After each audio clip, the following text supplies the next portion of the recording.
My first mistake was thinking that back roads could ever be boring.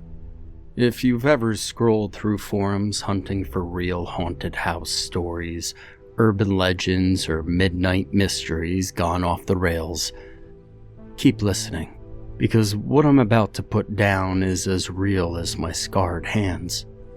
It was well past midnight when the old GPS took a creative turn, sending me and my buddy Chris down a gravel road outside of Crumpler, West Virginia. I'd like to think we're above anything that could scare us, having grown up with ghost stories and horror podcasts as background noise. And we always cracked jokes, some a little too dark, just to keep things from being actually scary. But arrogance is just fear in allergy season. It's masked and sneezing all over itself. We had just left a half-hearted bonfire with our classmates, bored out of our minds and eager to take the long way home. Chris was riding shotgun, scrolling through horror subreddits, reading aloud the creepiest lines he could find. The woods pressed close on both sides of the road. Their branches knotted together like the arms of people who've never been touched kindly. I leaned out of my window, letting the humid air slap my face, the tang of wet leaves sticking to my jaw. There was only one house every few miles, a single porch light here, the soft of a TV there, until the woods swallowed everything again. My phone pinged from the console, a notification from one of those community ghost sighting apps, the kind where people upload grainy pictures and claim they have seen glowing eyes. House after midnight, the post read. If you see it, keep driving. Never stop no matter what. Chris grinned, waving the screen. Well, there's your clickbait for the night. Think we'll get lucky? His voice was half mocking and half inviting the universe to do its worst. And it was then that we saw the tunnel. Not an underpass for trains or cars. This thing was ancient, stone brick with moss leaking between the cracks, curved low like it'd been built for something that walked on all fours. There were no signs of graffiti, just cold stone and utter blackness waiting beyond two rusted metal posts. I slowed down, not out of fear, just curiosity. And Chris gave me a look that said don't, but he wasn't actually going to stop me. You want to film it for a TikTok? I joked, but my voice sounded thin, even to me. Worst that could happen is that we become a cautionary tale. He replied, forcing a laugh, but I caught the way he shifted in his seat. The wheels crunched over the gravel until we hovered before the tunnel's mouth.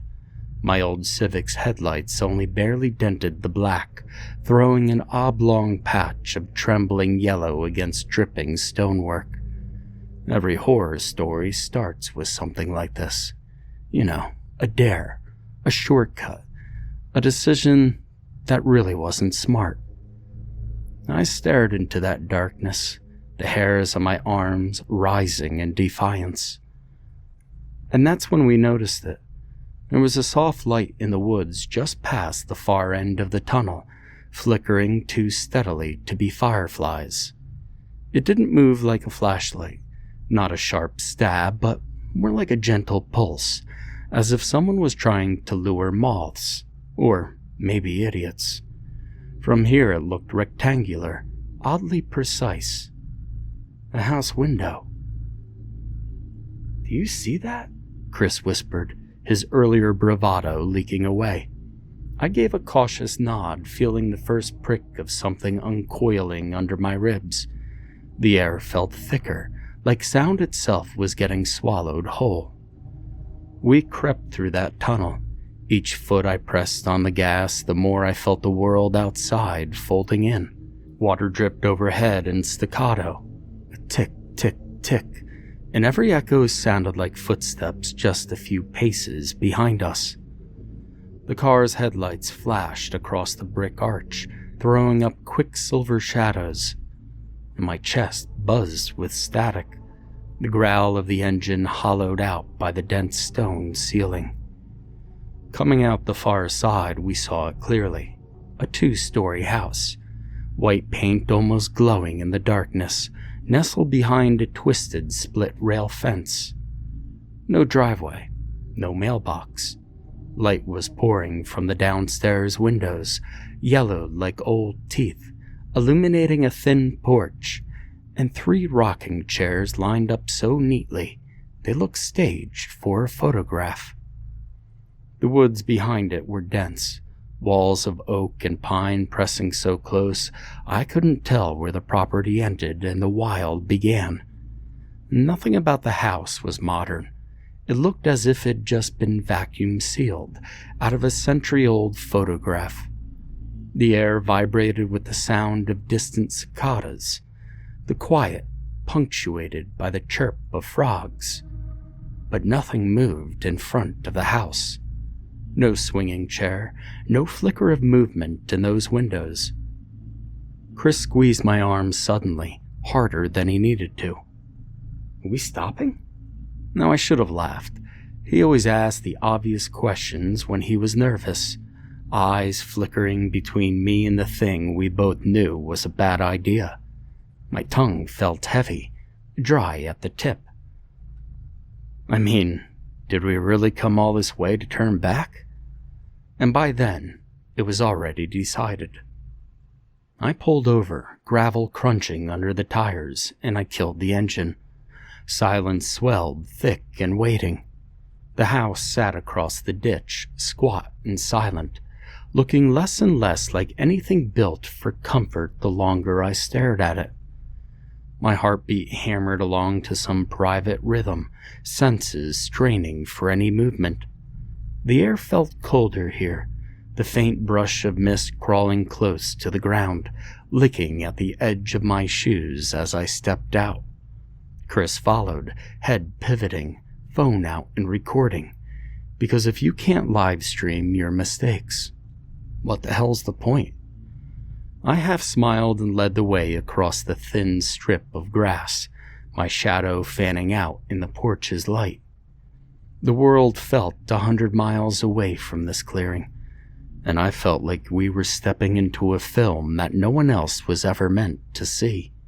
The ground was soft beneath my sneakers, patchy with weeds and sharp tufts of grass that grabbed at my ankles.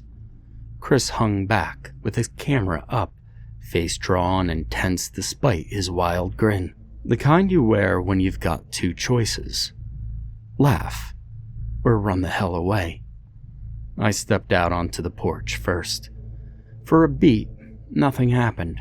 The slats beneath my feet didn't creak, but they did sink a little, like I was standing on a mattress that remembered every trespasser who ever crossed it. The light spilling from inside made everything out here sharper. My own shadows split at my feet, elongated and jittering across the warped boards. And up close, the rocking chairs hadn't moved.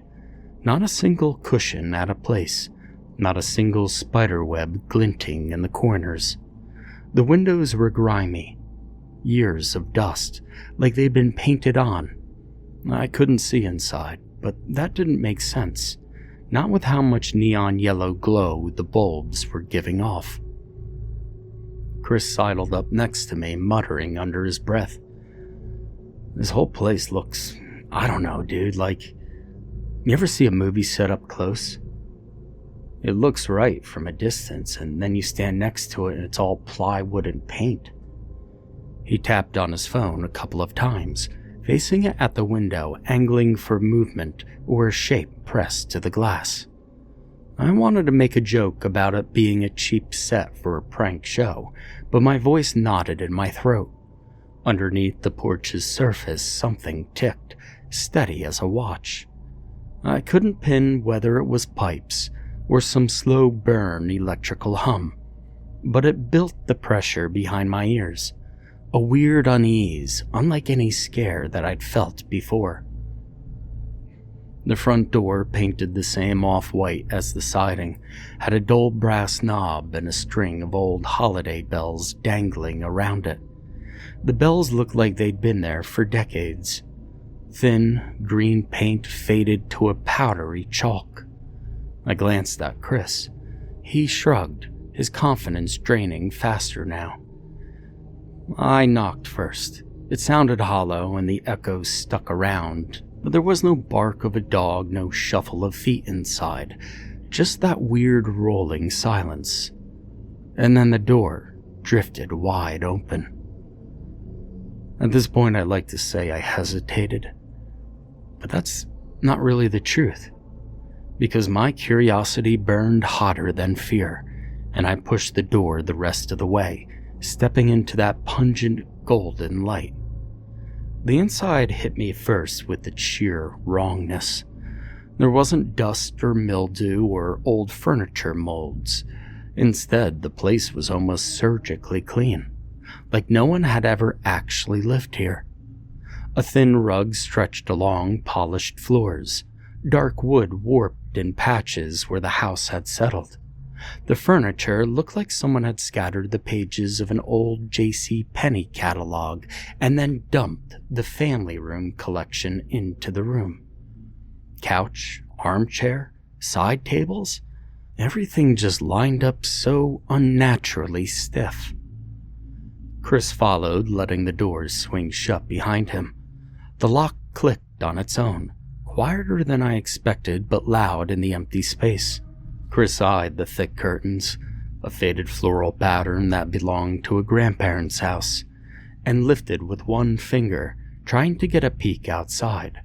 But the fabric wouldn't budge more than a couple of inches, as if it had been glued shut behind the rod. There was a hall to the right, kitchen to the left, all open concept, but too squared off. It was super symmetrical, like a dollhouse or a furniture showroom dressed up as a home. No personal touches. No mess, no mail, no refrigerator magnets. Hell, even the air felt off. It was brisk and oddly dry against my skin. That ticking was louder inside, though. Chris didn't even try to cover up how uncomfortable he was now. His voice pitched low, as if we were in a library instead of a stranger's house that, frankly, probably shouldn't exist. I am getting this weird sense of deja vu. I mean, don't you think it looks like every haunted house in those escape room videos? Like maybe they studied what would make us creeped out and just kind of overdid it? He was right. You see, everything was almost too perfect, in a way that made my scalp prickle. I wandered toward the kitchen while Chris filmed in a slow pan, narrating under his breath for the handful of friends we knew who'd actually watch this at 2 a.m. That kitchen at least had some signs of life, though. An ugly fruit bowl, glass canisters lined up along the back counter, metal utensils stacked in a sterile holder. No stains on the counters, no crumbs, nothing to signal that real people ever existed here. I felt eyes on the back of my neck, but every time I turned or angled my phone, there was nothing but our twin shadows cast by the overhead lights. "Let's check upstairs," Chris said too casually, but his grip on his phone was white-knuckled. I nodded, trying to look less rattled than I felt. The staircase was to the left of the front hall, each step slick underfoot, banister worn and smooth where my palm slid along it. The whole house stayed silent, except for that relentless ticking, pulsing like a heartbeat as we reached the upper landing. At the top, a hallway stretched ahead, lined with closed doors every few feet. The hallway runner was just a little crooked, as though someone had straightened it, then left in a hurry. And that was when I saw the first flash of movement. A shadow darting behind the door at the very end, where the light didn't quite reach. And Chris must have seen it too, because he paused mid-step.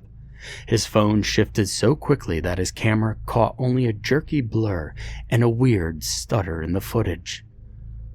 My own breath felt coiled in my chest, sharp and rapid, way too loud in the hush. The ticking was almost deafening up here. Not constant, more like a subtle click that would shift directions, bounce between walls and floorboards. And Chris finally whispered, "I don't know, man. Maybe it's just a raccoon or a possum. I mean, houses like this gets all sorts of..." He didn't finish, and I could tell his mind wasn't really on local wildlife. We started down the hallway, our shoes swallowing the sound of our steps on that uneven runner.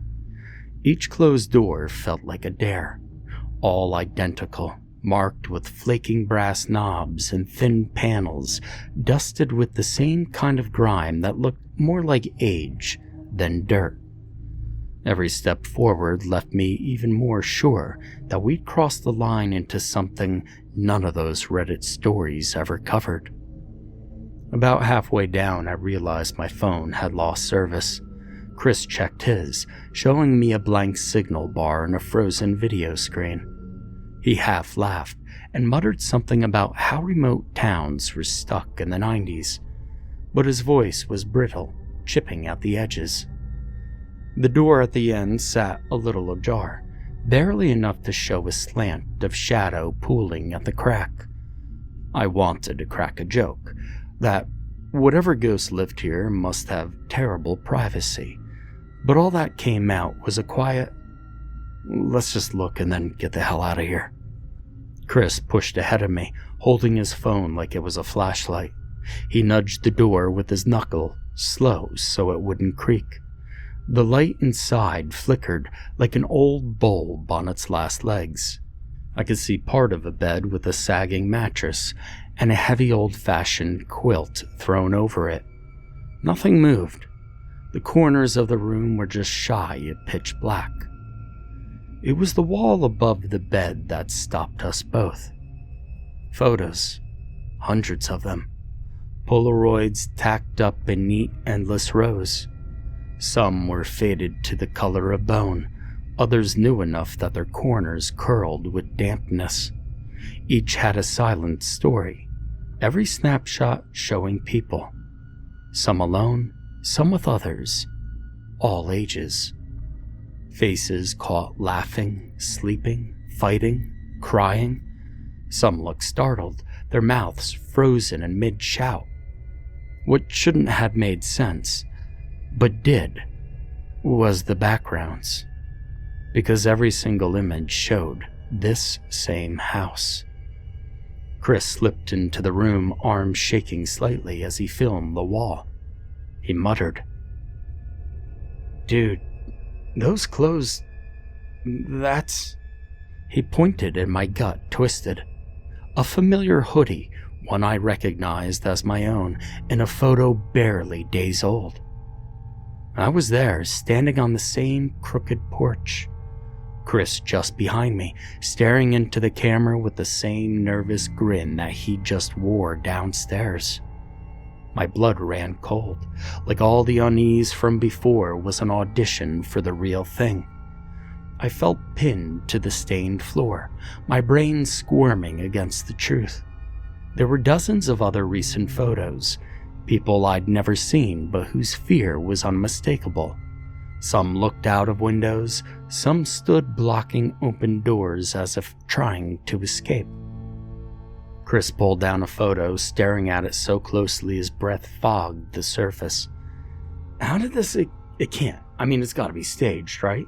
His voice nearly failed him. It was so thin and high that I barely recognized it. The closet door next to the bed creaked, just a bit, enough to let the line of light shift. I took a step back, heart thundering in my chest, freezing as something dragged, softly and slowly across the floor behind it. Chris gawked, the phone forgotten and hanging loose at his side.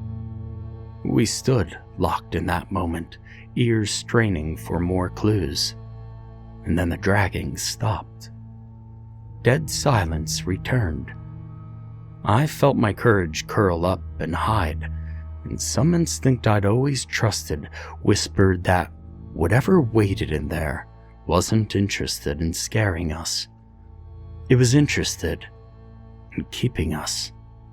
Chris inched closer and I grabbed his arm, pulling us both back across the room's threshold. He nodded, mouthing, "Leave," as if the sound might break whatever uneasy armistice the house had offered so far. We were almost in the hall when the closet door shifted again, and for a split second, I saw the white-blue blur of a face, its eyes black and staring, its mouth stretched wide in a frozen, voiceless scream. We bolted. There was no plan, there was no whispering. We just pounded our feet down those stairs. The ticking had grown wild, echoing like 100 clocks. The living room lights were now flickering. The door that brought us in trembled in its same frame as if someone was pushing from the other side. Chris nearly tripped over the bottom stair, crashing into the wall so hard he left a fresh dent in the drywall. My shoes scraped against the polished wood as I lunged past him for the door, and the bells on that dull brass knob jingled with a high, frantic energy, their desperate sound swallowed by the pulsing tick that now filled every inch of the house. I fumbled at the lock, twisting and yanking, praying it hadn't sealed us inside as part of the spectacle. The doorknob did twist free, but the door itself refused to budge. I dropped my shoulder into it, feeling only resistance. Not something heavy or wedged, just a force-like pressure holding it in place, pinning us inside. Chris slammed with his palms against the window, rattling the glass. The light outside had shifted too, a less welcoming glow, and more like a stage set, rendering everything flat and unreal. "Back window," I muttered, grabbing Chris's sleeve and stumbling across the living room, past the showroom furniture, and toward the kitchen. The ticking got faster and louder the nearer we came to the back of the house, almost like a frantic cicada choir ramped up and then ran through an amplifier. Chris flung open the kitchen drawers, searching for anything. A knife, a screwdriver, something to smash glass or pry open a lock. We hurled a heavy canister at the small kitchen window above the sink, but instead of it shattering, the glass held. Just a weird ripple pulsed against the surface where the jar struck. My heart had nearly ceased in my chest. I wiped sweat from my forehead, looking frantically for escape. And that's when I noticed something. The house didn't have any back doors. Not one. No obvious exit from the kitchen. No mudroom. No screen door. The only way out was that front door and the windows, all now impossible barriers. Even the light filtering in through the windows seemed sickly, less real, and shifting farther away as if the outside world itself were retreating. Chris rounded on me, trying to crack a joke, but it came out strangled. "I bet you regret reading those creepypastas on your phone now, huh?" His laugh sounded half crazed, pitching higher as the ticking grew loud enough to drown him out. Then the living room lights cut off with a sharp snap. I stopped dead, staring as the shadows surged forward to fill the vacuum of the room. The entire house seemed to exhale, a gust of cold air slipping through the room. I could make out silhouettes coming to life at the edge of my vision, figures hunched and uneven, nearly blending into the furniture itself.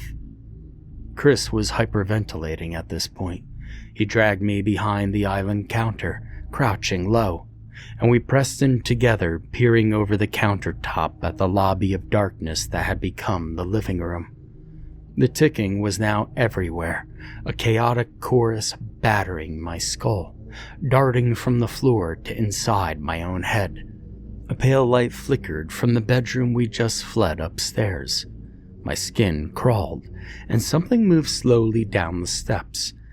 That same dragging shuffle we'd heard through the closet door. I tried convincing myself I was imagining the hunch of its shoulders or the jerking angles of its arms, but the denial was useless.